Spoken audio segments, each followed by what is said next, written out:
काटे जा रहे हैं ना 2 दिन तो हमारे हाथ बनाते रहेंगे ताजमहल, हमारे हाथ बनाते रहेंगे ताजमहल, हम न होंगे तो हीरो को तराशेगा कौन। इंडियन यूनियन मुस्लिम लीग महाराष्ट्र आली जनाब फ़हीम साहब आपका बहुत बहुत शुक्रिया अदा करती है कि आज 30 जनवरी महात्मा गांधी के पुण्य तिथि पर आप इंडियन यूनियन मुस्लिम लीग महाराष्ट्र के पद अधिकारियों से मुलाकात करके इंटरव्यू के लिए यहाँ तशरीफ लाए हैं। मैं इंडियन यूनियन मुस्लिम लीग के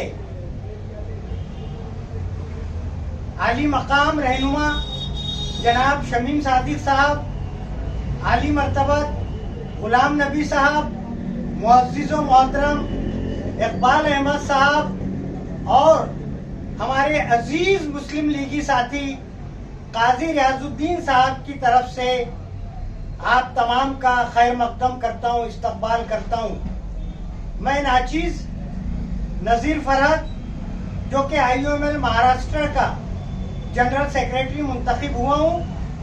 मैं IUML महाराष्ट्र के तमाम पोस्ट होल्डर्स और IUML काउंसिल के तमाम मेंबरान का दिल की कल्ब की गहराइयों से शुक्रिया अदा करता हूँ कि उन्होंने IUML महाराष्ट्र में जनरल सेक्रेटरी की हैसियत से मुंतखब करके कुछ जिम्मेदारियां अता की है। इंशाअल्लाह हम सब ओहदेदारान की IUML महाराष्ट्र के मेरे तमाम साथियों की मुकम्मल कोशिश होगी कि वो सब जिलाली परचम के साए में IUML महाराष्ट्र के बैनर से अपने कौम, मिल्लत और मुल्क की बेहतरीन खिदमत अंजाम दे। हम सब की यही काविशें और इंशाअल्लाह कुर्बानियाँ रहेंगी।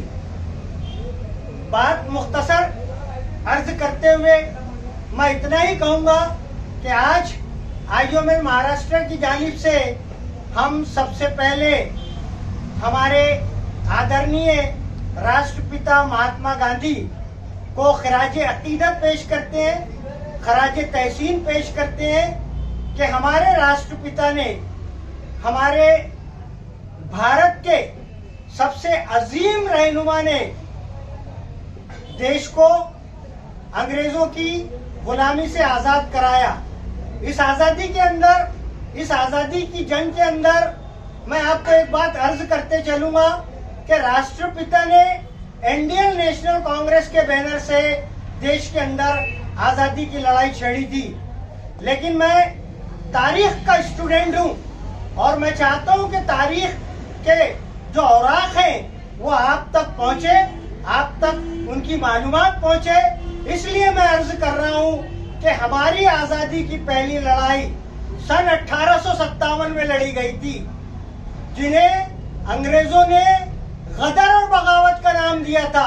और उस आजादी का जो रहनुमा था, जो कायद था, वो भारत नरेश बहादुर शाह जफर था। और बहादुर शाह जफर के परचम तले महारानी लक्ष्मीबाई, ताता टोपिया और बेशुमार मुजाहिदीन आजादी ने, स्वतंत्र सेनानियों ने जंग आजादी के अंदर हिस्सा लिया था। और बहुत सारे लोगों ने अपने प्राणों का बलिदान दिया था और अपने प्राणों की आहुति दी थी। उन सब वीर स्वतंत्र सेनानियों को इंडियन यूनियन मुस्लिम लीग सैल्यूट करती है, सलाम पेश करती है। और इसी के साथ तमाम भारतीय नागरिकों के लिए आज इंडियन यूनियन मुस्लिम लीग के प्लेटफॉर्म से एक पैगाम है कि महात्मा गांधी ने हमारे देश को कौमी एकता का मंत्र दिया था, गंगा जमुनी तहजीब दी थी, हिंदू मुसलमानों के दरमियान मोहब्बत, भाईचारे की एक मिसाल कायम की थी। और जब गांधी ने देश को अंग्रेजों के पंजे से आजाद कराने के लिए आजादी की लड़ाई का ऐलान किया, तो हिंदू, मुस्लिम, सिख, ईसाई तमाम लोग जो है गांधी के क़यादत में हिंदुस्तान की लड़ाई में शरीक हुए और 15 अगस्त सन 1947 को हमारा भारत देश आजाद हुआ, लेकिन फिरका परस्त ताकतें उस आजादी से खुश नहीं हुए। उनका जात पात का एजेंडा समाप्त नहीं हुआ। देश के अंदर, देशवासियों के अंदर जो कौमी एकता पैदा हो गई थी, जो भाईचारा पैदा हो गया था, वो जातिवादी शक्तियों को, फिरका परस्त ताकतों को, अलगाववादी शक्तियों को, देश की जहरीली शक्तियों को एक कांटे की तरह खटक रहा था। और उन्होंने बड़ी चालाकी के साथ, बड़ी मक्कारी के साथ अपने एजेंडे पर काम करना शुरू किया। उन्होंने हर दौर में अपना नाम बदला, अपना रूप बदला, अपना चोला बदला। कभी जनसंघ के नाम से सामने आए, कभी हिंदू महासभा के नाम से सामने आए, और मौजूदा जमाने में आरएसएस के नाम से वो काम कर रहे हैं। आज 1914 के बाद देश की यह हालत हो गई है कि देश के अंदर धार्मिक उन्माद इतना बढ़ गया है, जातिवाद इतना बढ़ गया है, कट्टरता इतनी बढ़ गई है कि भारत को जात पात, मजहब के नाम पर, कौम के नाम पर, धर्म के नाम पर बांटने की नापाक कोशिश पूरी ताकत के साथ जारी व सारी है। और ये काम जो है, देश के जो राजनेता हैं, जो राजनीति लाभ उठाना चाहते हैं, वो देशवासियों को अपने एजेंट के माध्यम से देश के अंदर बांटने का कार्य कर रहे हैं।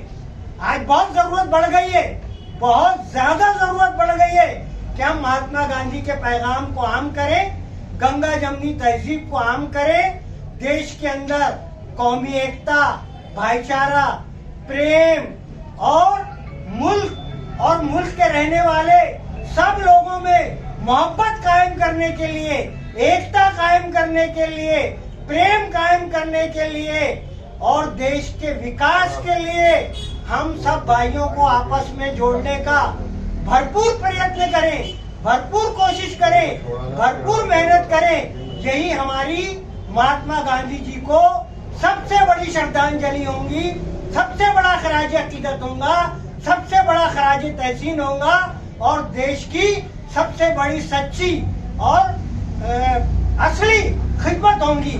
आइए आज हम सब मिलकर अहद करें और इस बात का ऐलान करें कि हम तमाम भारतवासी अपनी जात पात से उठकर, अपने मजहब से उठकर, अपने धर्म से उठकर, हम भारतवासी होने के नाते, भारतीय नागरिक होने के नाते अपने भारतीय भाइयों में प्रेम की भावना जगाएंगे, कौमी एकता की भावना जगाएंगे, एकता के लिए काम करेंगे, अखंडता के लिए काम करेंगे और देश के विकास के लिए भरपूर काम करेंगे।